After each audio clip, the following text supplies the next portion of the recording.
Halo sobat, selamat datang kembali di One Day Film. Bagaimana kabar kalian semua? Saya mendoakan semoga kalian selalu diberikan kesehatan, rezeki, dan kebahagiaan selalu ya.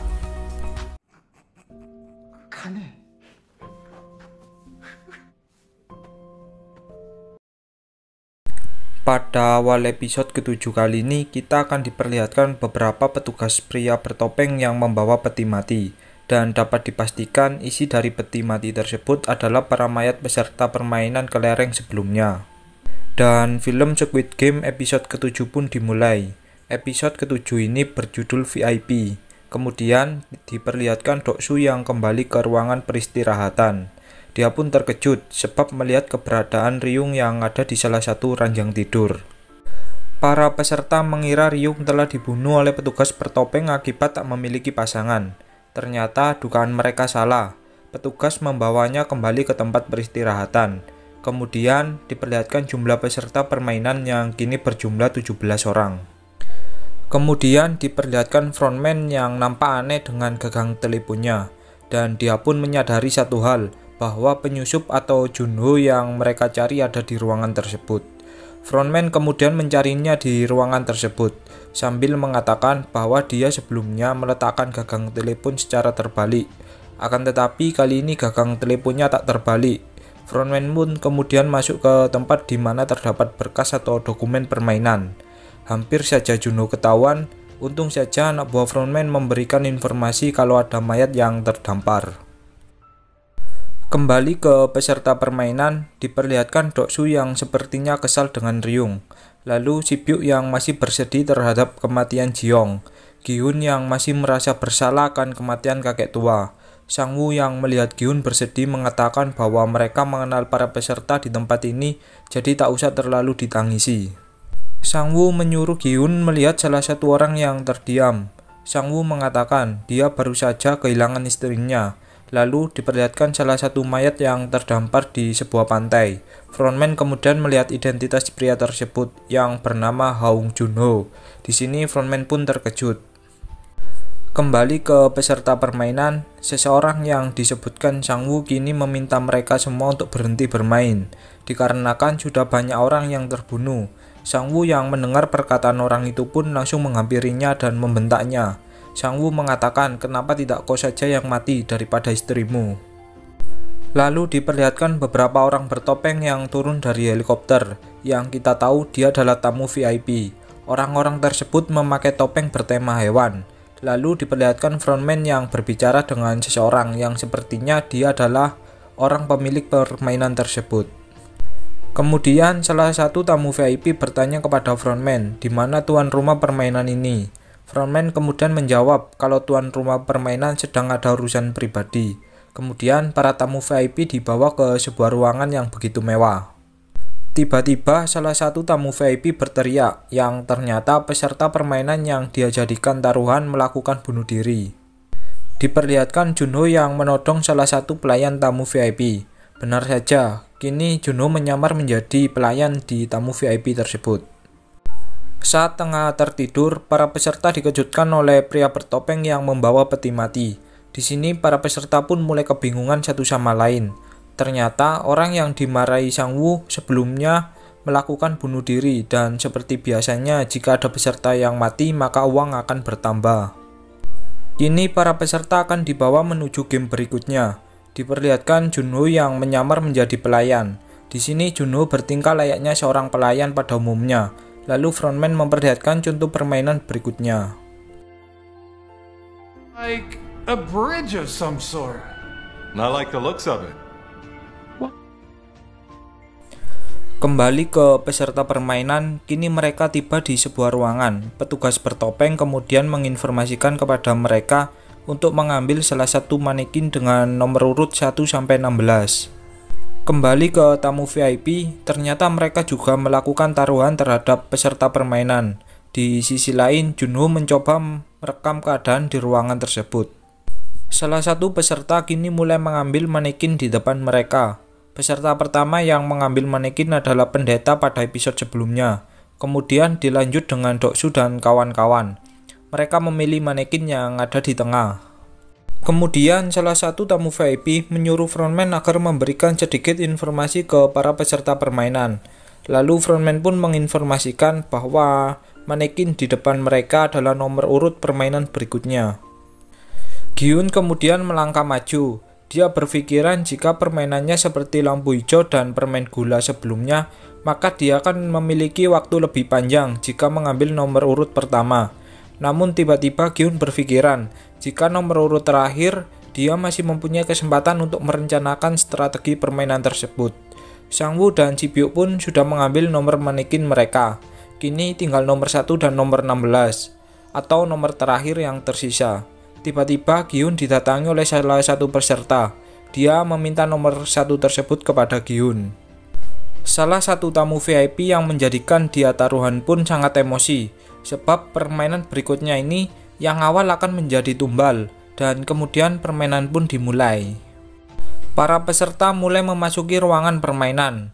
Petugas menjelaskan, di sini para peserta harus melewati beberapa kaca untuk sampai ke garis finish. Kaca tersebut terdiri dari kaca biasa dan kaca yang kuat. Kaca biasa akan pecah saat diinjak satu orang saja.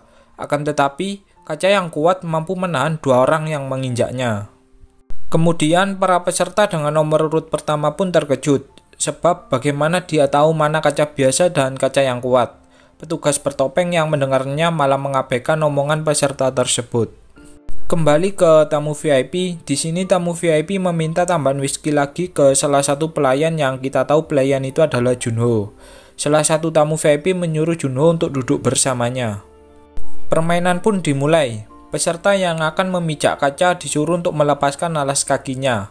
Peserta nomor urut pertama pun sangat ragu untuk memilih kaca mana yang harus dia pijak.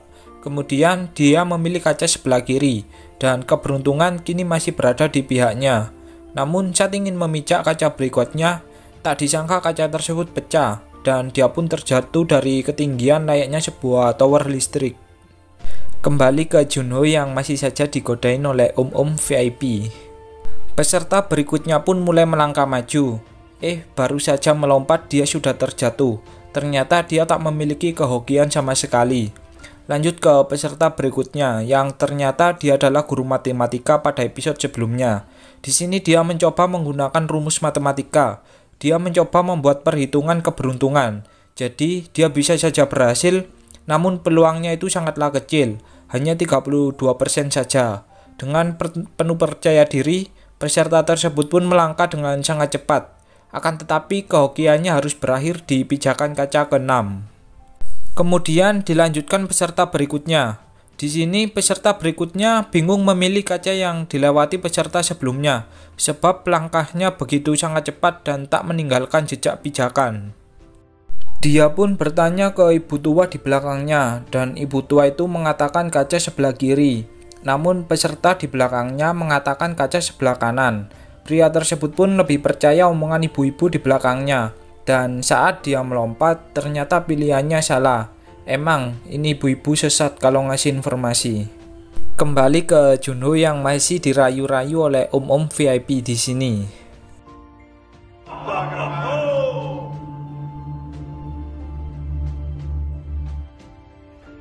Gi-hun pun berpikiran bahwa mereka memiliki peluang besar jika semua peserta memijak di satu kaca yang benar. Akan tetapi Sang-woo memotong pembicaraan tersebut.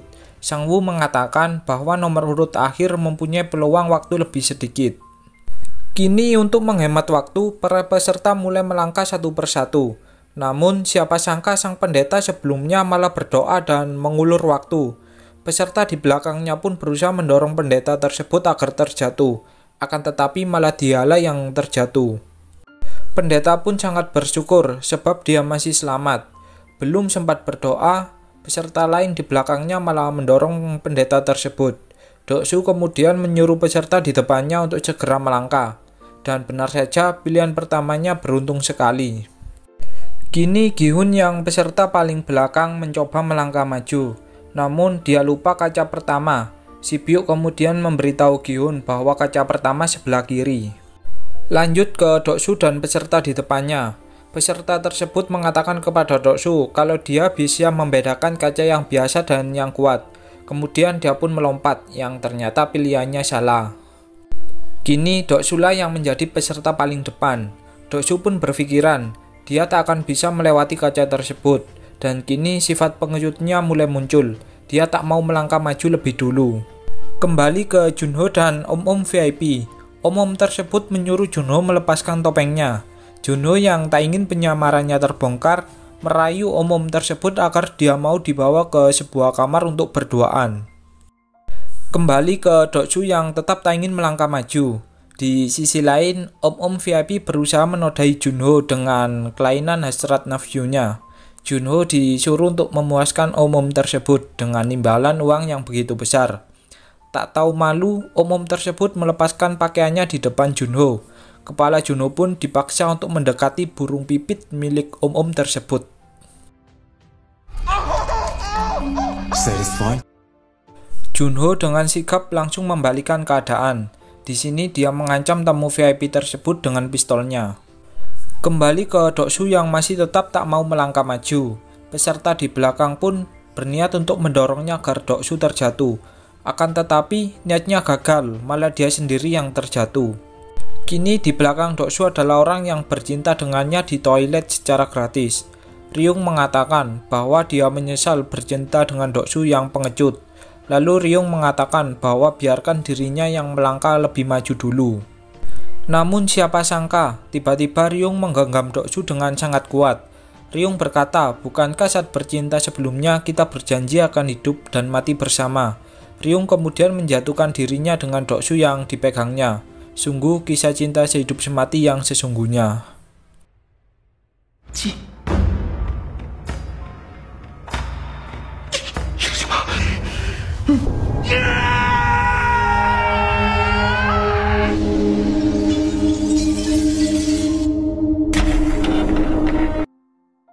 Para tamu VIP pun merasa permainan begitu seru. Namun di sisi lain, frontman curiga kepada salah satu tamu VIP yang tak kunjung kembali. Kini peserta permainan tersisa 4 orang lagi. Di sini kaca yang harus dipijak tersisa 5 kaca lagi. Jadi tak mungkin mereka semua bisa selamat. Beruntungnya peserta paling depan ternyata memiliki riwayat pekerjaan di pabrik kaca. Benar saja, pijakan kaca yang dipilihnya ternyata benar. Para tamu VIP yang melihatnya pun tampak kecewa. Dia kemudian bertanya kepada frontman tentang riwayat peserta tersebut. Dan benar saja, dia bekerja di pabrik kaca sudah bertahun-tahun. Frontman yang tak ingin tamu VIP-nya kecewa, kemudian memadamkan lampu permainan tersebut. Kini peserta permainan tersebut tak dapat membedakan kaca yang harus dipijaknya, sebab dia melihat perbedaan kaca dari pantulan cahaya lampu di sana. Peserta itu kemudian meminta benda untuk dilempar. Gyun pun teringat kelereng yang sebelumnya ia bawa di permainan kelereng. Gyun memberikan kelerengnya ke peserta paling depan. Setelah melempar kelereng tersebut, peserta itu meminta kelereng lagi. Namun, di sini Gyun sudah tak memiliki kelereng lagi, karena dia hanya memiliki 1 butir kelereng saja. Kembali ke frontman yang menemukan keberadaan Junho. Junho pun berusaha kabur dari tempat tersebut setelah melumpuhkan Om-Om VIP. Kembali ke permainan, Sang Woo yang melihat waktu tinggal beberapa detik lagi, langsung mendorong peserta di depannya. Dan peserta itu pun dipastikan tewas seketika. Waktu tinggal 10 detik lagi, Si Byuk dan Gyun pun bergegas melangkah ke garis finish. Tak disangka, tiba-tiba kaca di tempat tersebut meledak dan serpihan kaca-kaca tersebut mengarah ke mereka bertiga. Dengan keadaan yang belum siap, mereka mencoba menghindari pecahan kaca tersebut semampunya.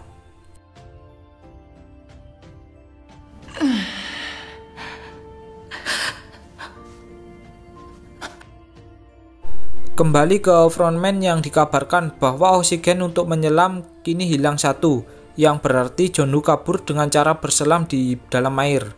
Lalu diperlihatkan Junho yang melihat salah satu pulau, dan dia pun berusaha menyelam ke arah sana, dan film pun berakhir.